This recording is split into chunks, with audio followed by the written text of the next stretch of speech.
절 말씀입니다. 아모스서 6장 8절부터 11절 말씀 우리 이미숙 집사님 봉독해 주시겠습니다. 만군의 하나님 여호와의 말씀이니라. 주 여호와가 당신을 두고 맹세하셨노라. 내가 야곱의 영광을 싫어하며 그 궁궐들을 미워하므로 이 성읍과 거기에 가득한 것을 원수에게 넘기리라 하셨느니라. 한 집에 10사람이 남는다 하여도 다 죽을 것이라. 죽은 사람의 친척 곧 그 시체를 불사를 자가 그 뼈를 집 밖으로 가져갈 때에 그 집 깊숙한 곳에 있는 자에게 묻기를 아직 더 있느냐 하면 대답하기를 없다 하리니 그가 또 말하기를 잠잠하라. 우리가 여호와의 이름을 부르지 못할 것이라 하리라. 보라, 여호와께서 명령하심으로 타격을 받아 큰 집은 갈라지고 작은 집은 터지리라. 네. 하나님이 어떤 분이시냐 이렇게 물으면 거의 대부분의 사람들이 뭐라고 대답하냐면 사랑의 하나님입니다 라고 대답을 하죠. 그런데 대답하는 사람들 중에서 하나님을 공의, 정의, 즉 공의와 정의의 하나님이라고 하나님을 규정하는 사람들은 그렇게 많지 않습니다. 워낙 하나님의 성품 중에서 사랑의 성품이 크기 때문에 그럴 수도 있겠죠.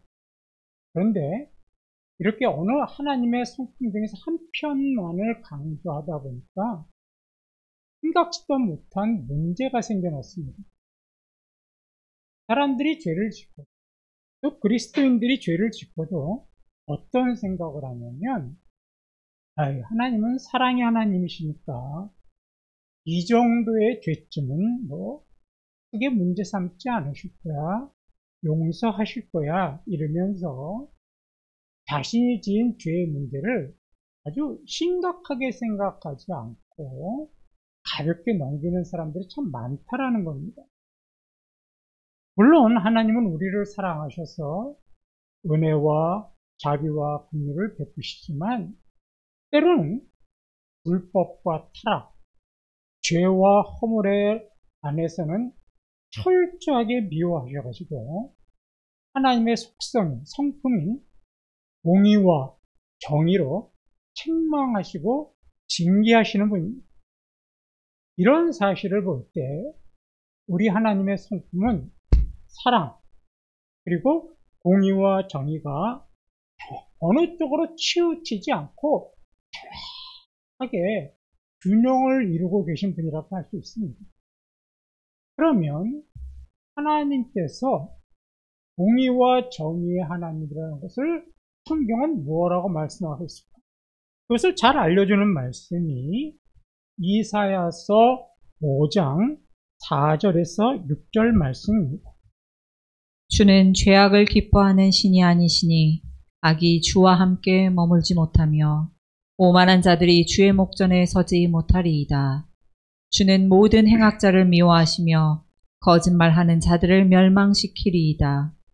여호와께서는 피 흘리기를 즐기는 자와 속이는 자를 싫어하시나이다. 이사야 선지자가 뭐라고 그랬냐면 우리 하나님은 죄악을 기뻐하시는 하나님이 아니라고 그랬어요. 그러면서 뭐라고 하냐면 죄악이 주와 함께 머물지 못해. 하나님과 악이 함께 공존할 수 없더라고 이야기하죠. 그러면서 구체적으로 예를 드는 것이 오만한 자들, 행악자들, 거짓말하는 자들, 피 흘리기를 즐기는 자들, 속이는 자들, 한마디로 죄인이죠. 이런 죄인들을 싫어하신다. 싫어하셔서 어떡합니까? 공의와 정의로 심판하시고 징계하신다는 겁니다. 자, 우리가 읽은 오늘 아모스서 6장 8절에도 똑같이 하나님의 공의와 정의가 어떤 것인지를 잘 말씀하고 있어요. 만군의 하나님 여호와의 말씀이니라. 주 여호와가 당신을 두고 맹세하셨노라. 내가 야곱의 영광을 싫어하며 그 궁궐들을 미워하므로 이 성읍과 거기에 가득한 것을 원수에게 넘기리라 하셨느니라. 하나님께서는 북이스라엘의 죄를 미워하셔가지고 마지막에 보니까 원수에게 넘기시겠다고 하셨습니다. 그런데 하나님께서 북이스라엘 위해서 죄를 넘기시겠다고 하시는데 8절은요 굉장히 두려운 말씀이 있어요. 내가 북이스라엘을 원수들에게 넘기겠다고 하는 이 약속을 누구 이름을 걸고 약속하고 계시냐면 하나님께서 거룩하신 자신의 이름을 걸고 맹세하고 계시다는 거예요. 아니 사람이 자기 이름을 걸고 맹세할 때는 굉장히 비장함을 느끼죠. 두려움을 느껴요. 그런데 만군의 하나님 우주 만물을 창조하고 다스리시는 하나님이 자기 이름을 걸고 심판과 멸망을 맹세하고 계시니까 이건 얼마나 무서운 말씀인지 모릅니다. 그런데도 이게 하나님의 성품인데도 이런 성품을 잘 모르고 사랑이라는 것만 강조하다 보니까 어떻게 돼요? 하나님은 사랑이시니까 내 죄는 뭐 가볍게 용서하실 거야. 이 정도는 죄도 아니야. 이렇게 착각을 하면서 산다는 거죠.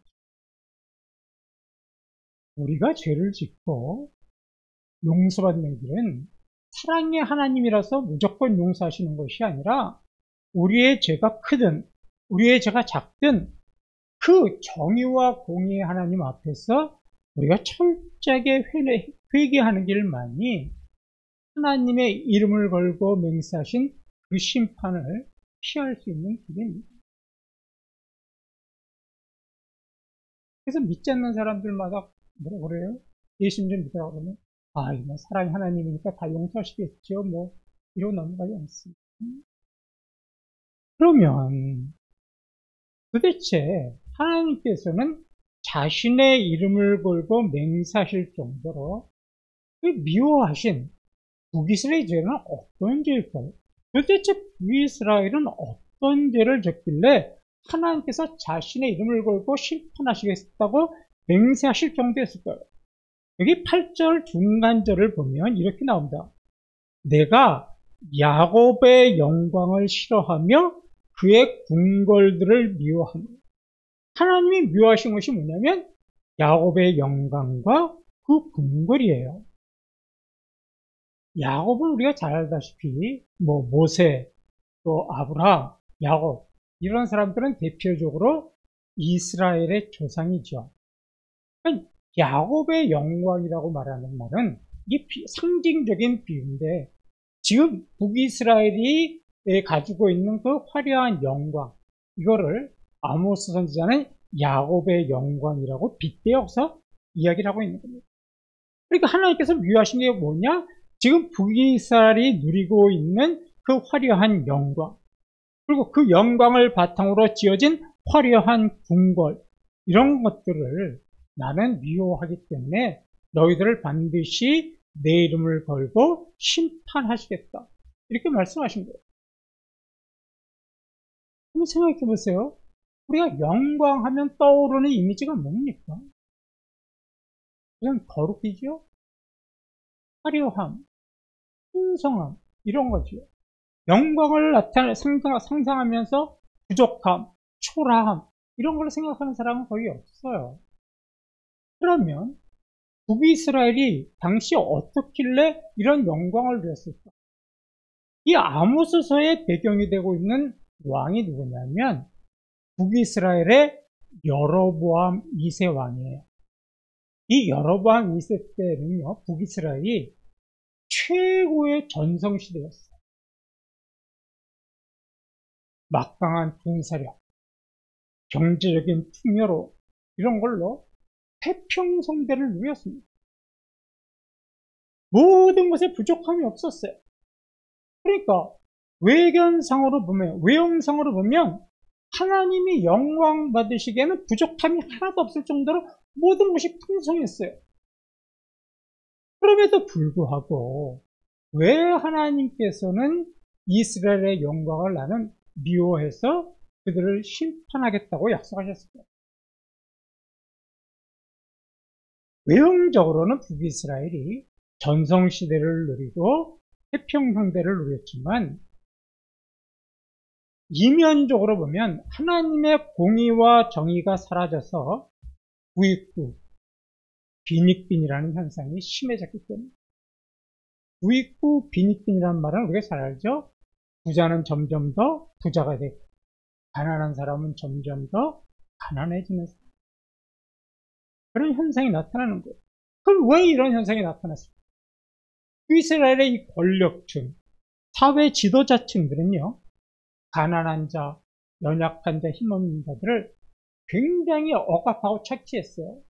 높은 고리대금을 받고 노예로 팔아가지고 정말 자신들의 배를 불렸습니다.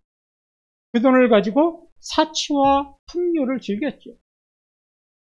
부자들이 사치와 풍요를 즐길수록 힘없는 자들, 돈 없는 사람, 이런 사람들은 더 살기가 힘들어졌습니다.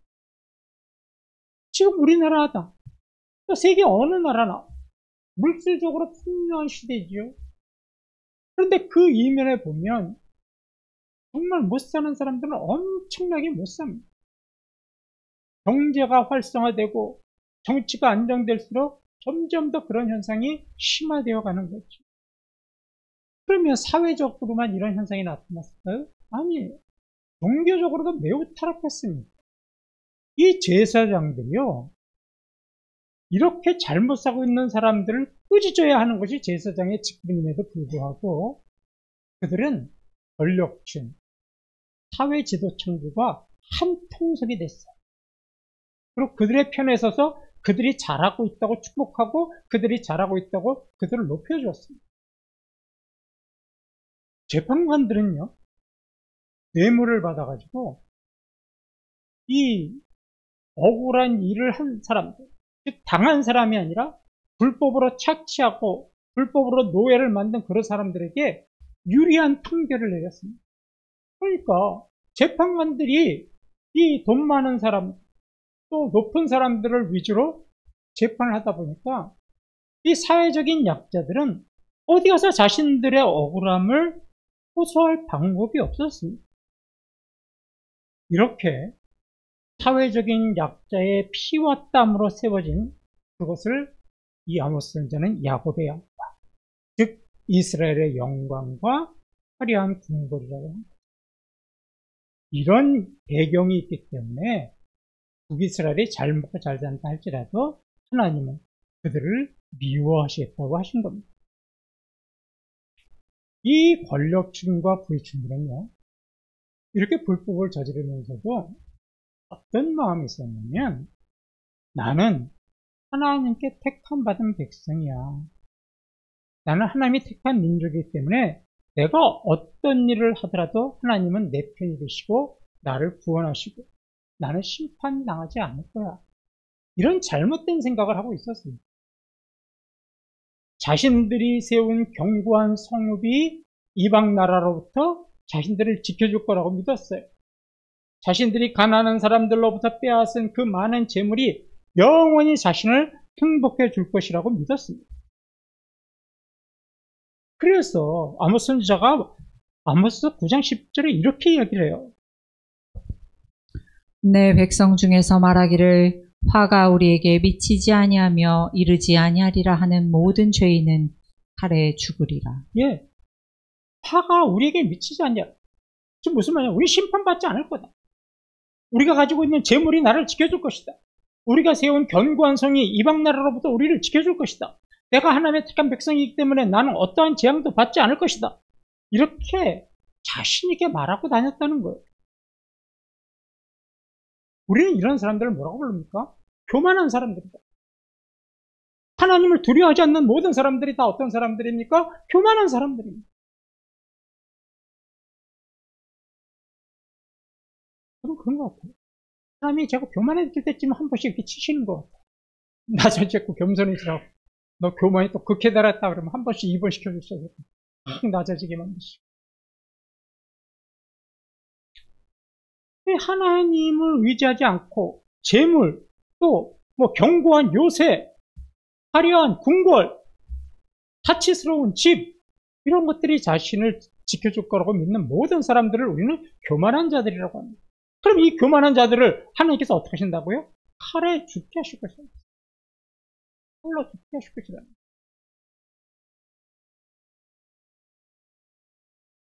그러면 왜 하나님께서는 교만한 자들을 심판하시겠다고 하셨어요? 그들이 최고의 전성기를 구가하고 최고의 태평성들을 누리고 있었을 때 그들의 마음에 어떤 마음을 가져야 되냐면 이 모든 것 하나님이 주신 겁니다. 이 모든 것 하나님께로부터 은혜입니다. 이렇게 깨달아야 되는데 그런 깨달음이 없었다는 거예요. 자신들이 가지고 있는 화려한 궁궐, 사치스러운 집, 견고한 요새 우리가 잘나서 이렇게 세웠기 때문에 안정되었다고 생각했다는 거죠. 이런 것들이 내 능력과 수고 때문에 이루어진 것이고 이런 것들이 나를 안전하게 지켜줄 것이고 이런 것들이 나를 재앙으로부터 나를 피할 수 있게 만들어줄 것이다. 이렇게 믿은 거죠. 이게 바로 교만이에요. 자, 여러분 신명기 8장 17절에서 19절 한번 보겠습니다. 그러나 내가 마음에 이르기를 내 능력과 내 손의 힘으로 내가 이 재물을 얻었다 말할 것이라. 내 하나님 여호와를 기억하라. 그가 내게 재물 얻을 능력을 주셨음이라. 이같이 하심은 내 조상들에게 맹세하신 언약을 오늘과 같이 이루려 하심이니라. 내가 만일 내 하나님 여호와를 잊어버리고 다른 신들을 따라 그들을 섬기며 그들에게 절하면 내가 너희에게 증거하노니 너희가 반드시 멸망할 것이라. 예, 모세가 가나안 땅에 들어갈 이스라엘에게 뭐라고 하냐? 너희들이 그 땅에 들어가면 모든 것이 이제 하나님께서 허락해 줄 건데, 그럼 그때 너희들의 힘과 노력과 수고로 그걸 얻었다 그러지 마. 하나님께서 너희들에게 모든 것을 허락해 주시고 너희들이 그런 능력을 부으셨기 때문에 너희들 그곳에서 행복하게 살 수 있는 것이다. 만일 너희들이 그것을 잃어버린다면, 그리고 하나님을 잊어버리고 다른 신을 섬기고 재물을 섬기고 이상한 것들을 섬기면 내가 반드시 내 이름을 걸고 심판하고 멸망합니다. 분명히 말씀하셨잖아요. 그런데 북이스라엘은 이 말씀을 잊어버렸습니다.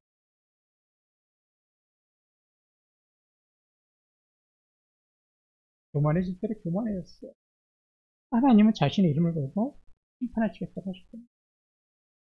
여러분, 그건 비단 북이스라엘의 모습만은 아닙니다. 어쩌면 이런 모습은 저와 여러분의 모습일 거예요. 우리는 살아가면서 늘 힘들게만 사는 건 아니죠. 때로는 경제적으로 좀 안정이 될 때도 있고, 근심 걱정이 사라지고, 또 조그만 소소한 행복이 찾아올 때가 있습니다. 내가 그렇게 바라고 원했던 일들이 성취가 되고, 내가 원했던 것들을 얻을 때가 있습니다. 이럴 때 우리가 정말로 조심해야 될 것은 이때 내게 주어진 그 모든 것들이 내 힘의 결과, 내 노력의 결과, 내 수고의 결과라고 생각하면서 교만해질 때가 있다는 거죠. 그러면서 하나님께서 영광 받으실 자리에 하나님을 끌어내리고 자신이 그 자리에 서서 올라가서 자신이 영광을 받으려고 합니다. 이런 교만은 우리에게나 다 있습니다. 이럴 때마다 여러분 기억하시기 바랍니다.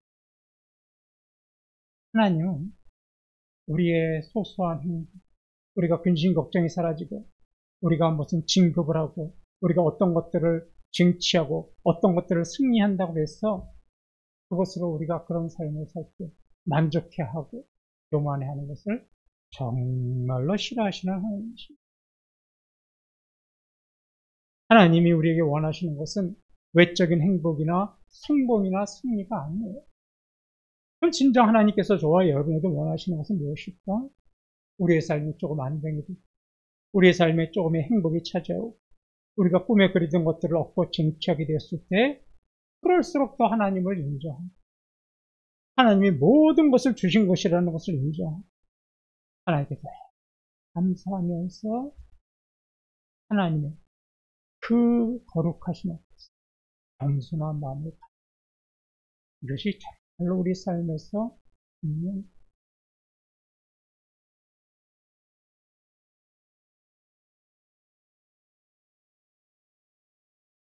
병원에 들어갔는데 이제 4인실에 있으면 여러 가지 그 병으로 오신 분들이 많아요. 근데 저는 아시다시피 간을 이식했기 때문에 이식병동에 이제 있습니다. 그 4인 중에도 참 여러분들이 있어요.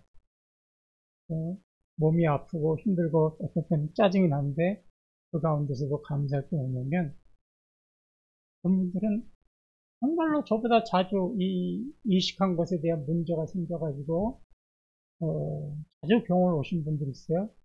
근데 난 언제쯤 왔는지 잘 모르는데 우리 장모님이 퇴원하고 나서 알려주시더라고요. 목사님 8년 만에 입원하셨다고. 얼마나 은혜를 감사한지 몰라요.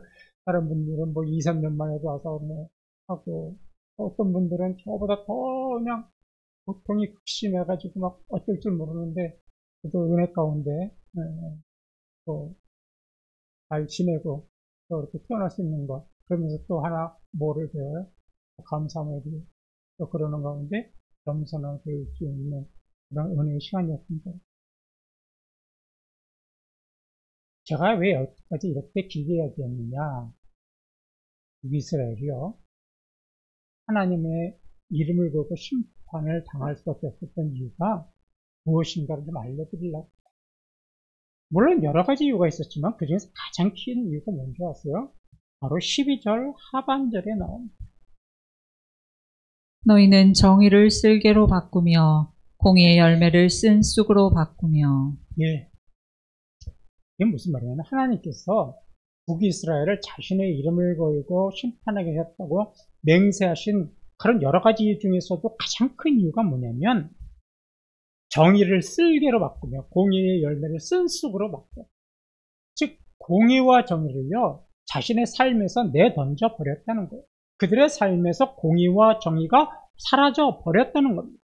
자신들의 배를 불리기 위해서 힘들고 어려운 이들에게 착취하고 불법을 쓰고 탈법을 쓰고 어려운 이웃들을 외면하고 사회적 약자들은 배려하지도 않고 오히려 그들을 이용해서 자신들의 배를 불리고 그 돈으로 사치와 향락을 즐겼던 사회적인 공의와 정의, 하나님이 원하시는 공의와 정의가 그들의 삶에서 사라졌기 때문에 하나님은 그들을 심판하십니다. 우리가요 매주일 교회 나와서 예배드리고 기도하고 헌금한다고 해서 우리가 하나님이 기뻐하시는 삶 사는 거 아니에요. 물론 중요하지만 우리의 삶에 더 중요한 게 뭐냐면 오늘 우리가 교회를 떠나서부터 다음 주에 우리가 교회에 돌아올 때까지의 삶이 정말로 중요한 겁니다. 근데 우리는 이걸 중요하지 않게 여겨요. 우리가 한 주간 또 교회에서 나가서 삶의 현장에서 직장과 사업팀과 우리의 이웃들에서 우리의 가족들 관계에서 우리의 삶에서 하나님이 원하시는 공의, 정의가 사라져버립니다. 온갖 잘못된 방법으로 돈을 벌고 어려운 이웃들을 배려하지 않고 오히려 그들을 착취하고 이용하고 이렇게 살아간다면 우리가 암만 예배드리고 암만 기도 생활하고 암만 헌금 많이 했다고 해서 하나님이 기뻐하시는 거 아니라는 거죠. 우리의 삶의 시작은 이 교회를 나가는 순간부터 시작되는 겁니다.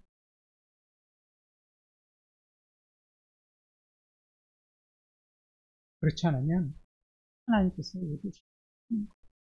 그래서 8절에 아까 보셨잖아요. 내가 야곱의 영광을 싫어해서 그들을 원수의 손에 붙이겠다. 결국은 우리가 잘 알다시피 북이스라엘은 아수르라는 나라에게 멸망당했습니다. 아수르라는 나라가 쳐들어오자 한순간에 그들이 의지하고 그들이 자신들을 지켜주려고 했던 견고한 요새, 화려한 궁궐, 사치스러운 집이 무슨 소용이 있었습니까? 다 깨지고 우리가 예배 잘 드리고 나가서는 정말로 사회적 정의와 공의가 실현되지 않는 삶을 살다면 우리의 삶은 원수들에게처럼 다 빼앗기고 마는 겁니다. 아니, 거기서 멈추는 게 아니에요. 11절 한번 보십시오. 보라, 여호와께서 명령하심으로 타격을 받아 큰 집은 갈라지고 작은 집은 터지리라. 네, 그런 환경에 지진까지 보내신대요. 지진. 지진 나는 거 보셨죠? 돌 위에 돌 하나도 남지 않을 정도로 심각한 게 지진입니다. 와, 완전히 그대로 허무시겠다는 거예요.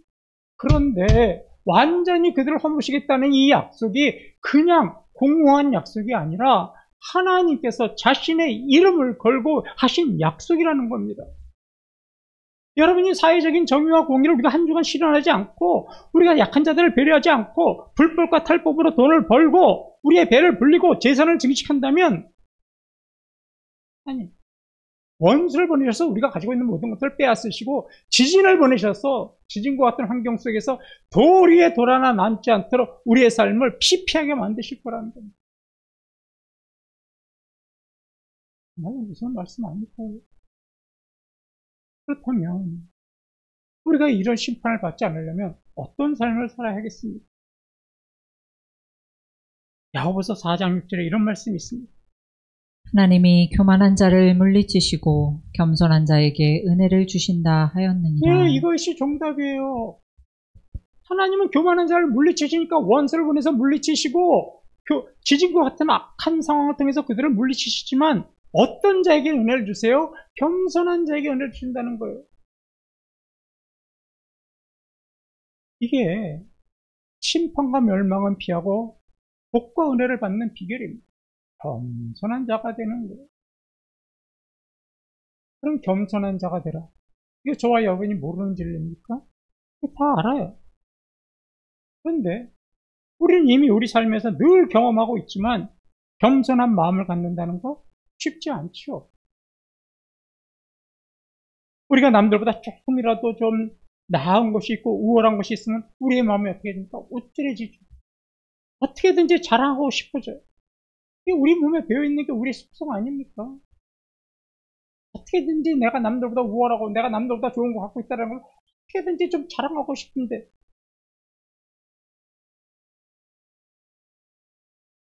그러면 이게 우리의 삶의 모습인데 우리는 어떻게 겸손을 배울 수 있을까요?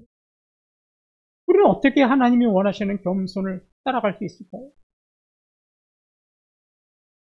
그 대답을 말씀드리고 말씀 마치죠.